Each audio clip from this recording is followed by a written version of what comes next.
Coming to you live for the Built Ford Tough Studio. Boomer Esiason, Greg Giannotti. It's Boomer and Gio on the Fan. Simulcast across the country on CBS Sports Network. And wherever you're on the free Odyssey app. Good Thursday morning. Great NFL game tonight with the Rams and Seahawks. But yesterday was filled with NFL drama. Tua getting benched, going all the way down to QB3 on the depth chart, and Zach Wilson isn't getting the start, even though he's been the backup for most of the year. It's going to be Quinn Ewers, another Joe Burrow pouring out of emotions press conference yesterday. Cam Ward talking about how he wants to be involved in the coaching search. And then you also had Mike Florio say something that I had said earlier in the year when the Jets hadn't won a game, but had totally backed off of since, and I still believe what I believe more recently. But Mike Florio said that he still thinks there's a chance that Aaron Glenn goes one and done with the Jets this year. So we're going to talk about all of it. Good morning, Boomer. How are you? Yeah, good morning, Jim. I'm doing all right. And I have to say that, you know, there's a bunch of stuff going on in the NFL, but there was something I read this morning that I swear to God just really, I don't know, just made me really mad. Mad. And I don't know why it made me mad. Yeah. I know why it made me mad. Because it's everything that a particular league is, and we all know what it is, and they try to do something about it.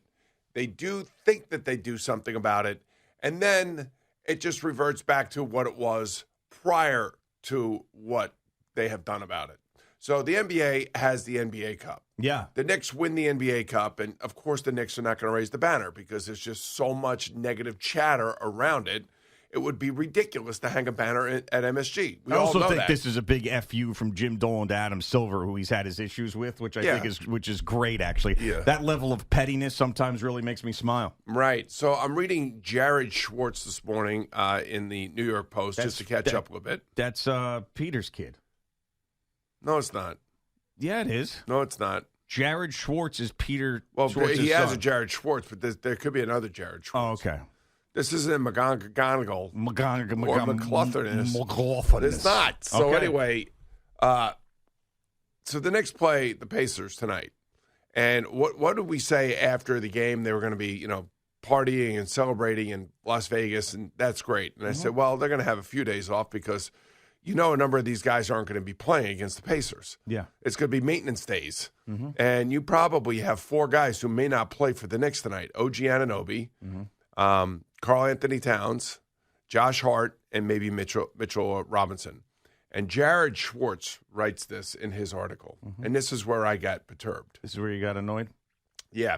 After winning the NBA Cup against the Spurs on Tuesday night at T-Mobile Arena, 4 players were added to the injury report as questionable for Thursday's clash against the Pacers in Indiana.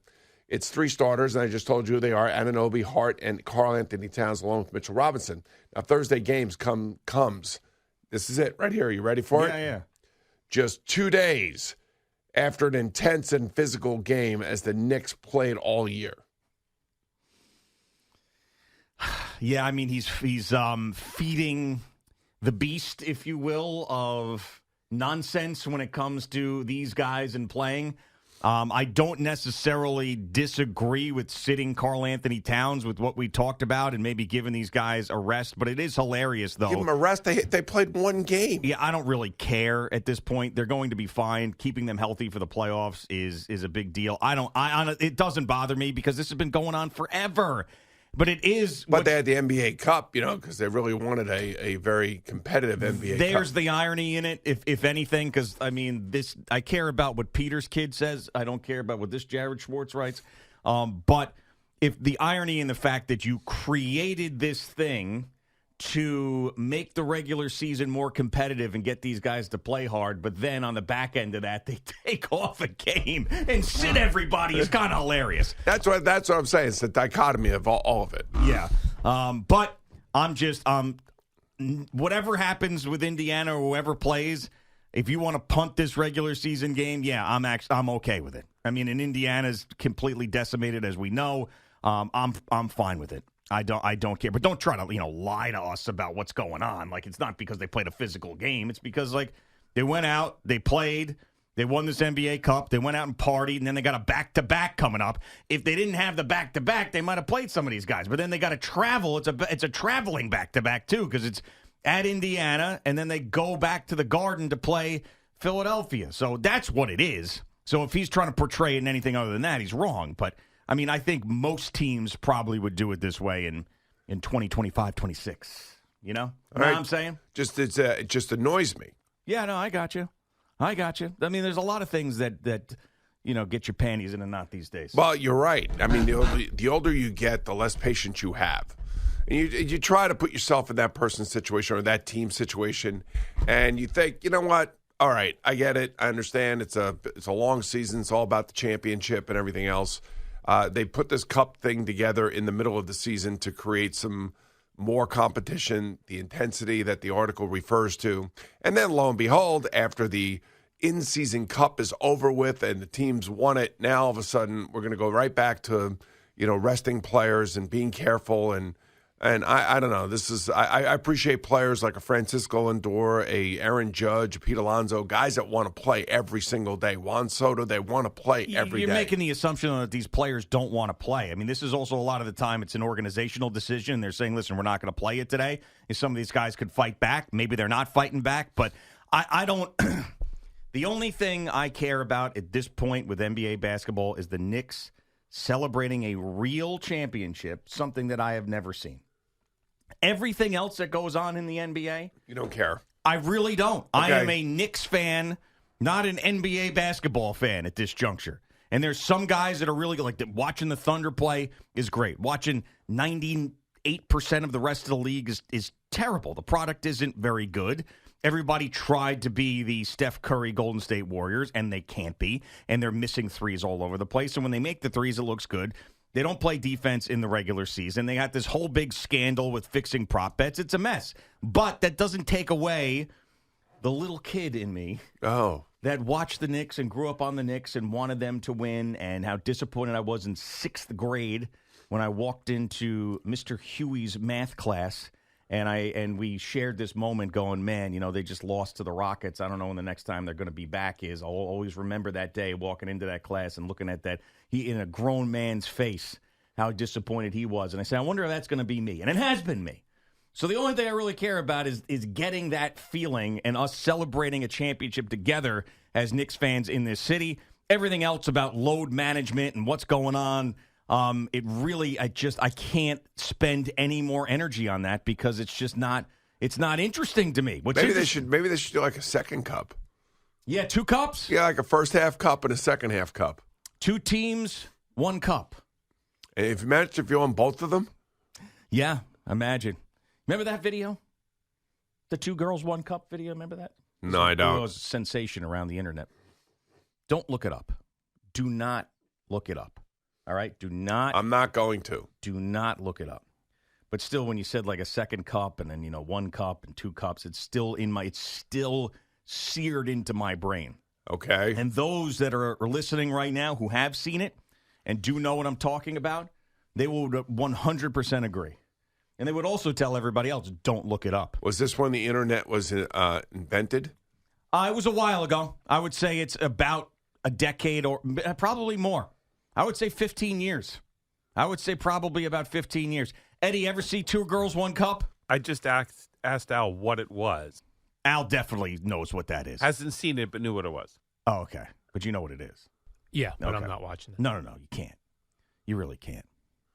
I mean, if you have like extreme curiosity, you can. Well, from what he described, it doesn't sound like you could unsee that ever.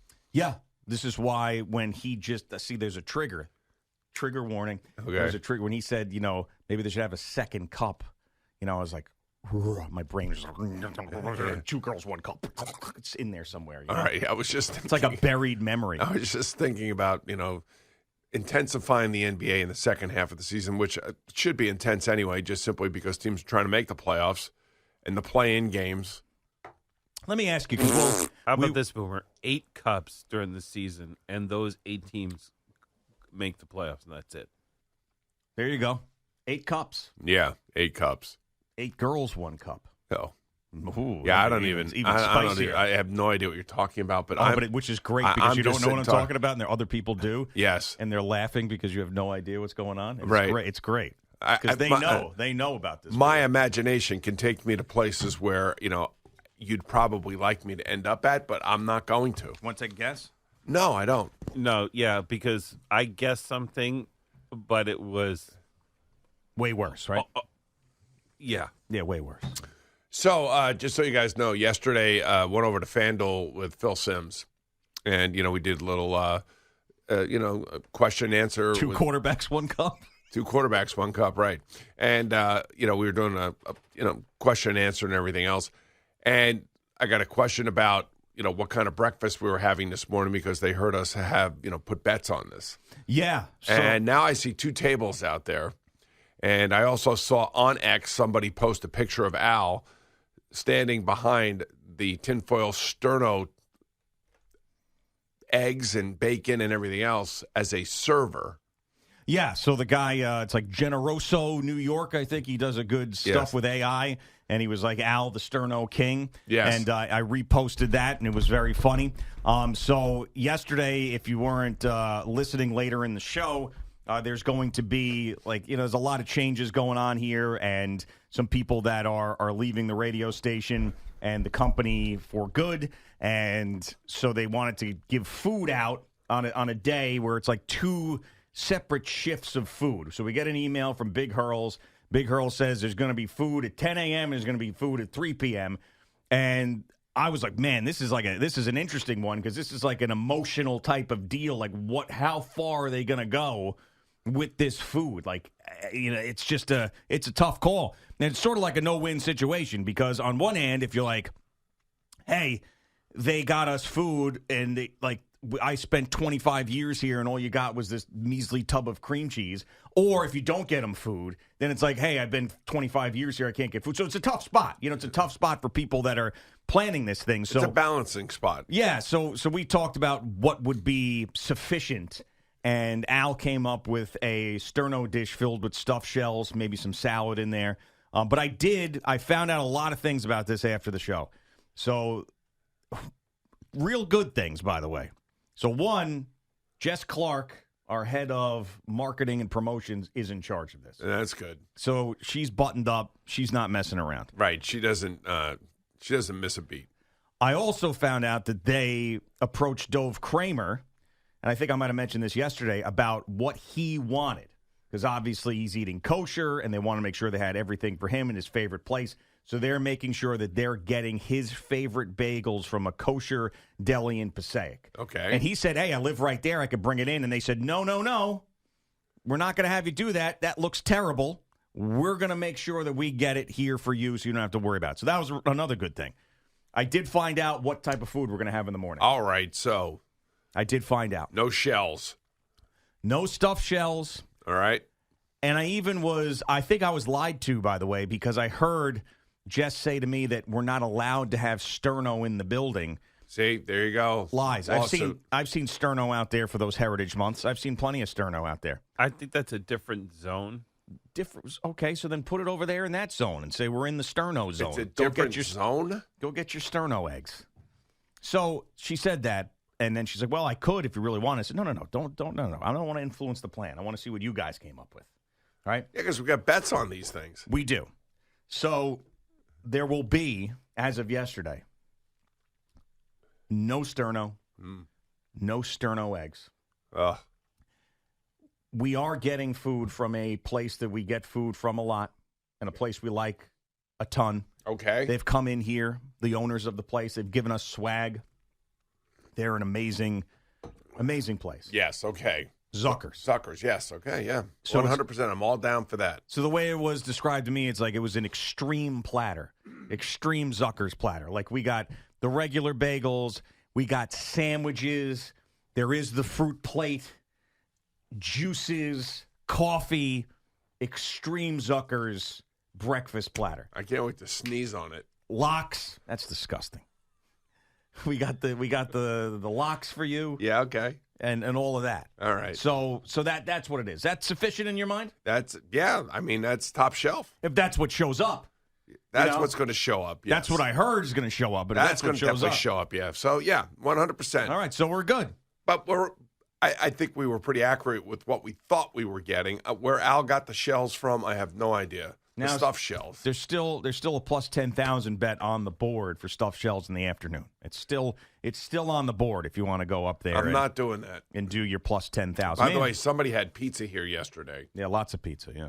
What was that all about? I don't know. No idea. But yeah, it was several boxes. So this is going to be a big one today. It's going to be a big one to see how they handle this. And Big Hurl said I should have been in charge of this. He was a little upset. Why? He's the brand ambassador. He goes, I should have been in charge of this. I worked in delis for years. I said, well, why don't you take the bull by the horns there, Big Hurls? He's like, no. It wasn't my thing. We would have had a 6-foot hero out there. Yeah. No, I trust Big Hurls. He's a guy I would trust with breakfast. Hey, hit me up with the best breakfast you've ever had. He'd give me something. Yeah, he hasn't missed many breakfasts, that's for sure. Yeah, I knew. I just knew it's just like on a tee. I just put it on a tee for you. Yeah. Didn't I? All right, I'm excited to talk about the football I thought we were going to talk about a little bit later in the show. So we'll get to Jerry Recco, his update. But first, got some weather for you. It's Boomer and Gio on the Fan and CBS Sports Network.